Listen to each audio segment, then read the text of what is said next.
What are some of the benefits of cold plunge and sauna, like either even mental and emotional and physical? With both, I mean, cold water releases, I think it's 250% more dopamine with a cold plunge, but the endorphins released in the heat and the cortisol lowers, the neural pathways open with the vascularization of the blood. Lucy and Joey, welcome to the podcast. Thank you for having us. Hi, thank you. Excited. Yeah, likewise. So y'all are in a sauna right now, and I'd love to know a little bit about your backstory. How did you all meet and how did you come up with this name, Sweaty AF? Okay, well, you tell the story so very well, so you go ahead. Well, a quick version of the story is Lucy and I didn't know each other a few years ago. We were both on our own kind of health journey. We went to a longevity studio and we just happened to book the same slots in the sauna. And we sat next to each other many, many times and didn't talk, and then got the conversation going about I'm doing this to improve my sleep, I'm doing this to feel better, I'm doing this to have more energy. And very often there'd be another person sitting in the sauna with us, and they were saying, "Oh, your conversations are getting funnier, but also more interesting. You should start a podcast." So we were both going through a divorce at the time. It was quite a difficult time in both of our lives, Mhm. post-COVID. And we thought, do you know what? Let's do this. Let's do something fun. And that's where the name Sweaty AF was born, because we were Sweaty. sweaty in the sauna talking about all things health optimization, longevity. And it kind of grew from there. And it went from our discussions between ourselves to us interviewing experts in their field, and sharing our knowledge with our listeners who are on their own health journeys as well. Yeah, I mean, and we put all the hacks into place. So we each had quite, we had amazing results. Sorry, excuse me. Our biological age is reduced significantly. We're both in our very early 20s, but we're not, we're in our 40s. We metabolically reduced our age. We lost a significant amount of weight in a very healthy way. Our energy levels went through the roof. We've each got two kids. Our sleep, which when you're going through a divorce, you don't really sleep because the cortisol levels are through the roof. We Mhm. reduced our cortisol levels. We were sleeping well. So, it stemmed from a knowledge. We knew what was working, and then we just wanted to seek expert advice in all fields within health, longevity, wellness, and yeah, and And that's share that with other people to show that like we're just two regular people who met and made massive changes. And if we can do it, anybody can do it. exactly. That's fantastic. I love the energy behind that. That you were both kind of facing a difficult time in your lives, but you were able to turn that into something positive. Um, did you all meet in infrared sauna, or I just kind of want to go behind the differences in the sauna types? We did meet in an infrared. Predominantly now we use traditional. They each have their own place and they're very different. We can talk through that. Yeah, I mean, we love both. I would say we probably use a traditional slightly more. Some of the benefits around the heat with a traditional are more significant, but then the infrared is also greatly beneficial for skin and things like that. So they've each got their place. And if we had the choice, we would use both because they're Do. both great. We do use both. Yeah. Yeah. I think infrared is quite a nice place to start if you're starting your sauna journey, because it's quite it's an easier heat. Yeah. It's a lower temperature. You can maybe go in for slightly longer. But we also love some of the rituals around traditional sauna. So some of the afghans, the steam work, the essential oils. It's a lot more sensory. So they both have amazing amazing benefits for your health, but they're very different. Well, they are, and the science is typically behind the traditional. Most research has been done with traditional in mind, and the benefits are significant with traditional health-wise. But they are both great. Yeah. And so you both just came back from Finland, right? How was Yes. that, and like what was that experience like? Oh, it was phenomenal. It was It amazing, wasn't it? was. I mean, we were in the Arctic Circle, which is absolutely freezing. We were about -20. We swam in, we went to Arctic Sauna World, which was the most phenomenal landscape sauna on a lake, which in this frozen landscape. And so we did some contrast therapy. They had lots of different types of sauna there. So they had dry sauna, steam sauna, and we also did our cold therapy by, as Lucy said, dipping in an ice hole that had been cut out of a frozen lake. very hard, very hard.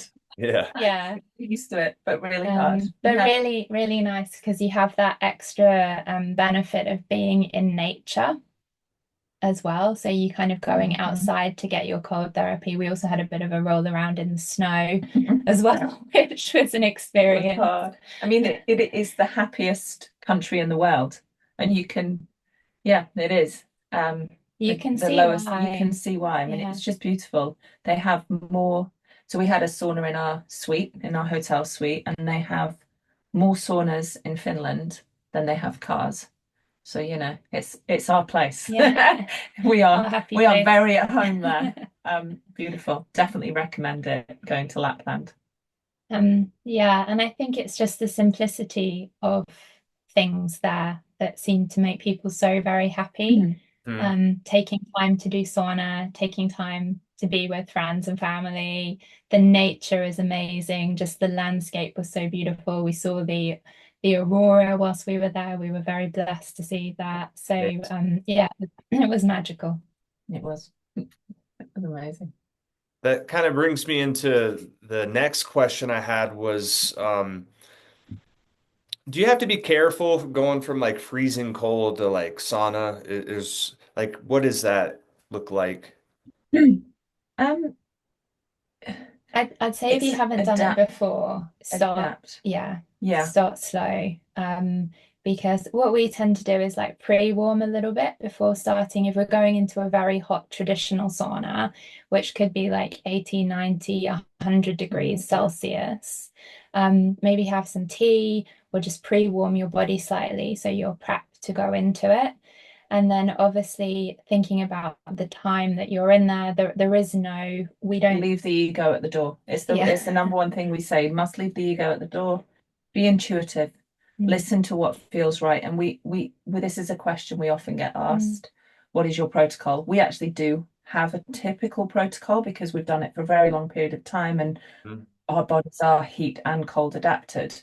But it's listen to your body. If it's not feeling good, step out. There's no set time to be in the cold water. You've got to just listen to your body, and then you'll build up. And it may be that even you don't partake in going in cold water initially. It may be just, especially if you're in a cold climate, you may just go outside and get the cold air just to bring your body temperature down. And then you go back into the sauna, and then you may progress to perhaps a shower, then perhaps to a cold dip, then perhaps to the Arctic. So it's just, it's a gradual thing. Listen to your body. I mean, and also there are days, so when we weight train, we will only do sauna. We won't do the cold alongside the sauna because you won't get the gains. Oh, really? I can jump on that today, isn't it? Yeah. It's all about the gains, and even in the brain, it's all about the brain gains. And brain gain. I'd love to know, what are some of the benefits of cold plunge and sauna, like either even mental and emotional and physical. What are some of the benefits?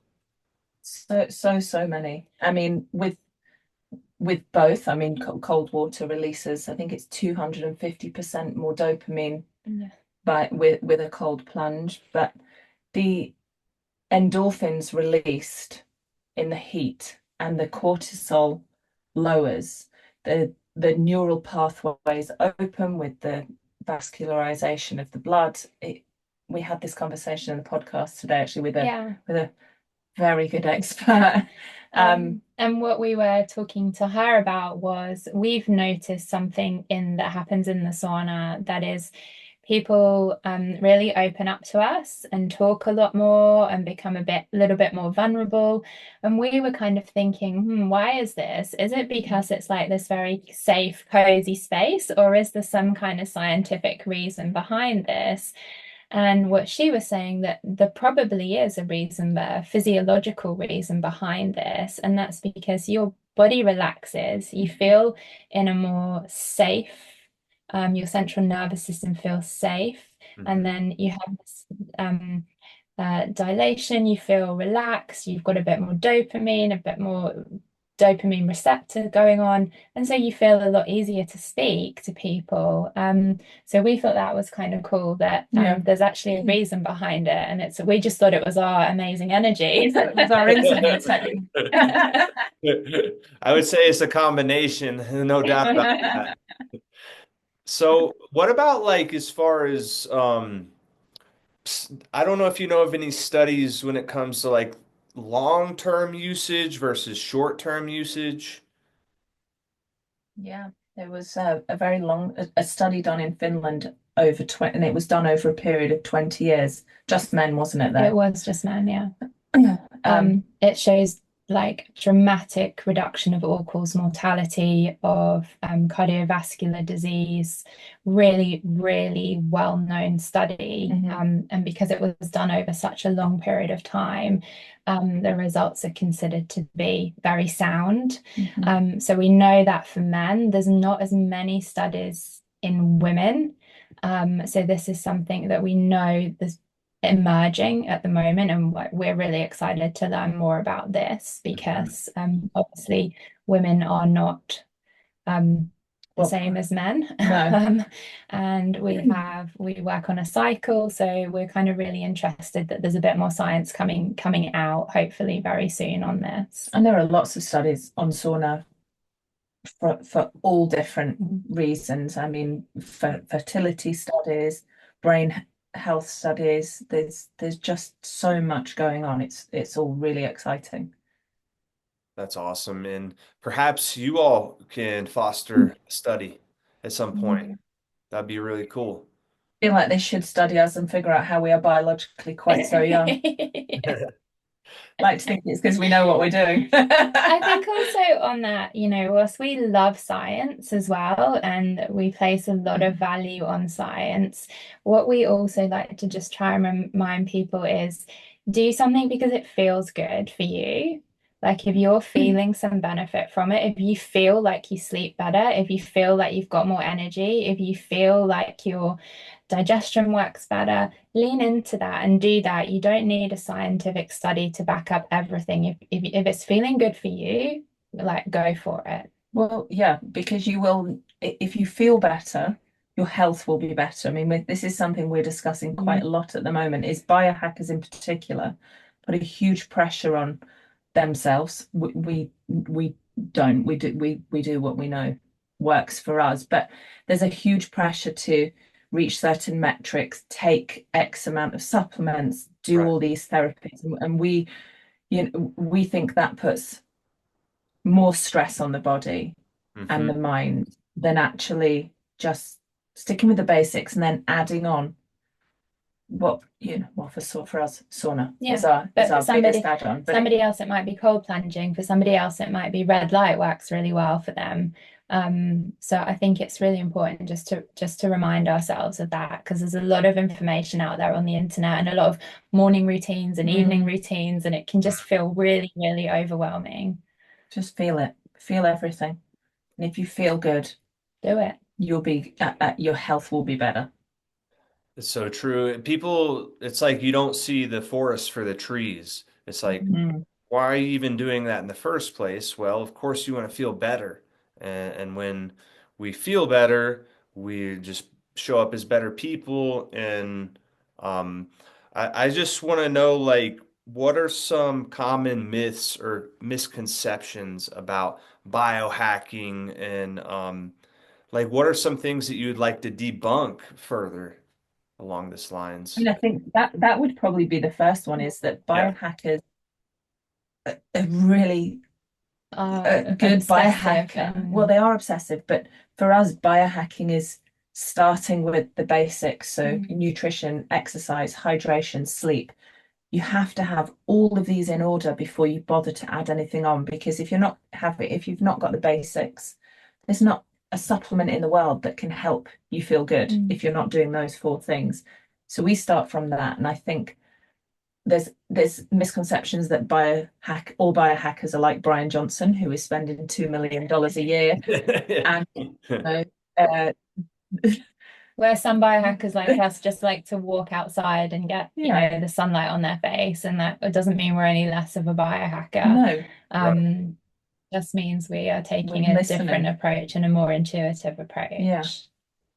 Yeah, and I think people love to compare I mean, it's just part of being a human, as we compare ourselves to the next person and the next. But I like that message behind all of that. And I want to talk about like biological age versus actual age. So can y'all like talk a little bit about that and how that looks and how you may test that?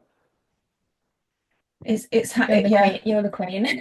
I'm 45 years old and my biological age is 20, so I'm going to take that one away from well, it's how well the cell is aging, basically. To simplify it, it's how well you're taking care of all the processes within your body that contribute to the cellular aging. And biohacking, you can reverse your biological age. You're not just stuck with the age that you've got. If you change things, which we did dramatically, you can change. And there'll always be some factors out of your control, maybe genetic or environmental. But if you can look at some of the things that you could change, like implementing more of a whole food diet, or perhaps doing more strength training, like those kind of things can really impact your biological age. And it's actually a metabolic age that is something we really look at, because that's your fitness. That probably displays more to us where you're at now. where you're currently at. Yeah. I've seen that too in the research. David Sinclair was talking about recently that fascinated me. He was saying that we have basically a hardware problem. He's like, a turtle can live for like certain turtles and parrots, they can live for a crazy long periods of time. That, I mean, we live in exciting times that perhaps we can change things at a cellular level. I don't know what you guys think about that. Yeah, I think we are, and I think the Brian Johnsons of the world, while we wouldn't subject ourselves to the things that he is, Yeah. and wouldn't necessarily agree or disagree with what he's doing, it's good that there's somebody out there that's putting themselves forward to research. I mean, he's like a human guinea pig, isn't he? So I guess it's exciting times that we can find out that there are processes we take to extend our life. But I mean, to balance it out, I think is really important as well. We recently saw this meme that's going around on Instagram, which is hilarious, and it's a picture of Brian Johnson and then a picture of this, I think it's this Greek or Italian man who's been smoking and drinking his whole life, and he's predicted to have a longer life expectancy than Brian Johnson. So I mean, obviously we don't advocate drinking alcohol and smoking. There's probably a sweet spot somewhere in the middle there between Brian Johnson and Greek man, where you live a long, healthy, happy life. Yeah, exactly. There's not much point in living until you're 125 if your life is so regimented that you have no fun. You're stuck to a timetable of biohacking, and you can't live your life. I mean, Brian Johnson openly admits he doesn't go out for dinner, he doesn't go out for dates, he doesn't do any. I mean, we're pretty similar in that we don't drink, we rarely go out, we're in bed early, but live a little sometimes. You don't have to be so conformative to a schedule. Yeah. Um, yeah, and I think the stress that he's putting on his body and other people like him, I wonder how that's We've heard, cognitively is working for him, because that must be really hard on his mental health. we've Right. heard stories recently where higher profile like biohackers have become unwell but haven't wanted this to become knowledge because it feels like to them like they failed. And I think that feels really sad, because you can't prevent everything. You can just give yourself the best chance. And I think that's where it potentially has got a little bit lost.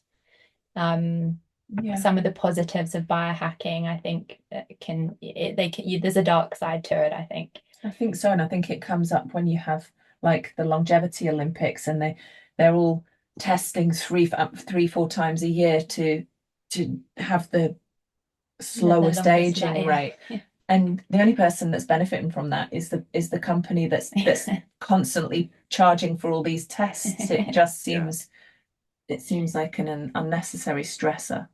We have to live life. I totally agree because often discipline is a wonderful thing, but if it becomes too regimented, it becomes your own prison of your own making. So, Yeah, it's true. what Mental about when health. it comes to what's that? I say mental health actually is such a priority for us. I mean, we're both mums to 2 kids. We do what we would do with them. Yeah, you want to set a We set positive a example. great example to them. Yeah. So that's what I kind of want to talk about is like mental health issues. There's no negating that they're quite rampant right now. And so I just want to know what is some advice that you would give to somebody who's like in a major state of depression or a major state of anxiety, and kind of give what are some shed some hope along that light. What would you say? I mean, I would say please seek professional help, because we are not professionals, but alongside professional help. Certainly, sauna has been, and again, we had this conversation this morning that sauna is currently being used in the States to treat depression and anxiety. So there are some studies going, PTSD. and PTSD. So, if you can, nothing to lose by trying it. Because your endorphins will spike, and hopefully cortisol will come down, the inflammation that your body's, currently dealing with, which will be a stress on your mental health as well, will be reduced.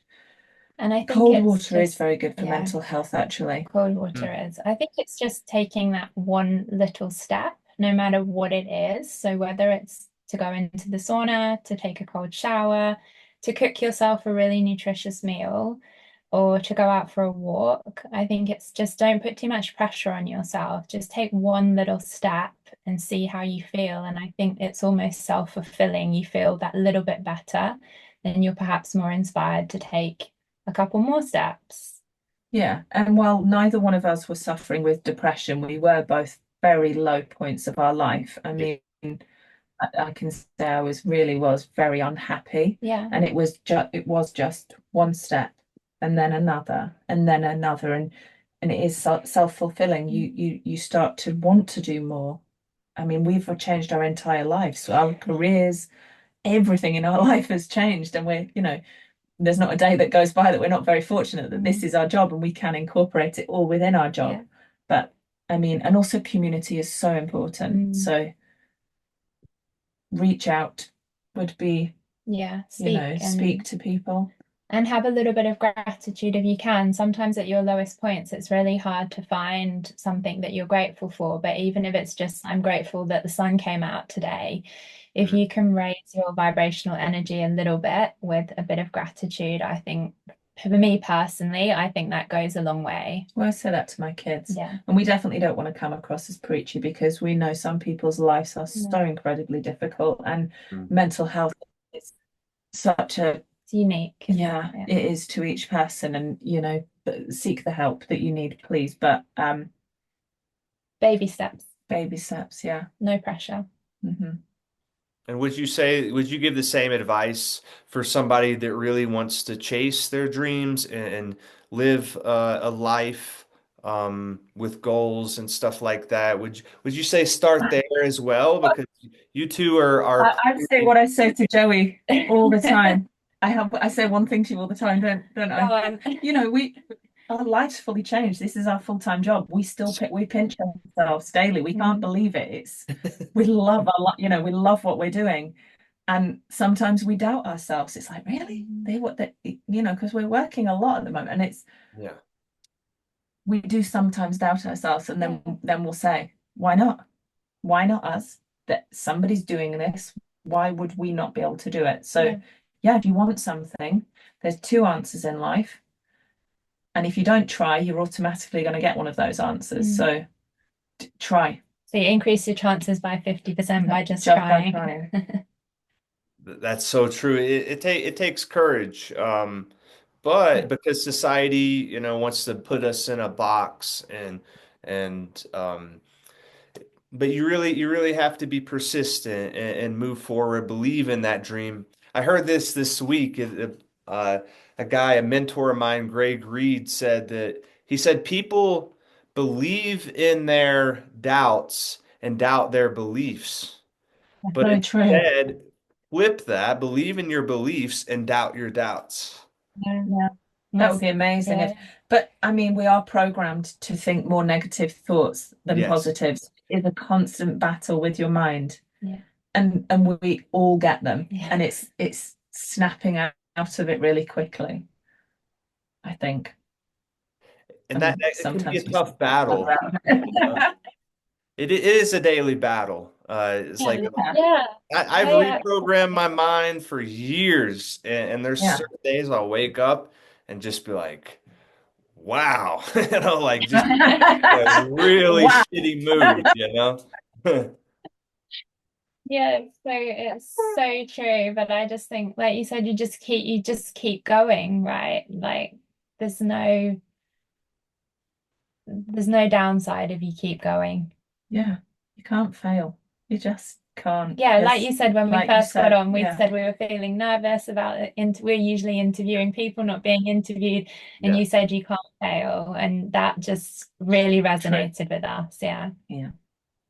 I love that. And what's your mission look like moving forward, like inspiring people to take control of their health? How's that looking for you all? Well, I think it's obviously we're really, really pro sauna. There is not really a downside to sauna. It's one of those modalities that pretty much anybody can do. So we're really pro using the sauna as like that first step. So even if you're not sure about exercise, you're not sure about so many other things, you can get yourself to the sauna and start prioritizing your health in that one way. Then I think it gives you a bit more autonomy to make better choices, other choices in your life in all areas. Amazing. I think that's it. Sauna is, even though it's been around for all of time, and it dates back to the Romans. It's in some form or another, it's been around a very long time. Certainly in the UK and in America, it's very new. It really is a new community.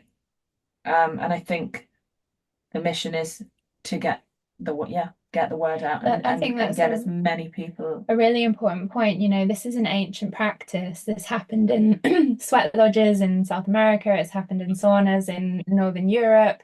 It's happened in all sorts of different ways across the whole world, in ancient times. And the concept has not changed. So there's nothing new here. It's just reminding ourselves of that ancient wisdom and applying it to our modern life. Yeah. Wonderful. Well, I want to leave you all with the last words. Where can people reach out to you all and just perhaps some words of encouragement for the people listening?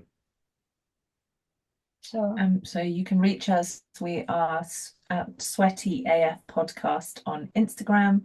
also on Spotify, iTunes. Yeah, Apple Music, Amazon, or where you listen to your podcasts. And I think our final words are be happy, keep going, and try the sauna. Yeah, get in the sauna. Choose yourself. All right. Wonderful. Everyone, have a beautiful rest of your day. Thank Thanks so you. much. Thank you.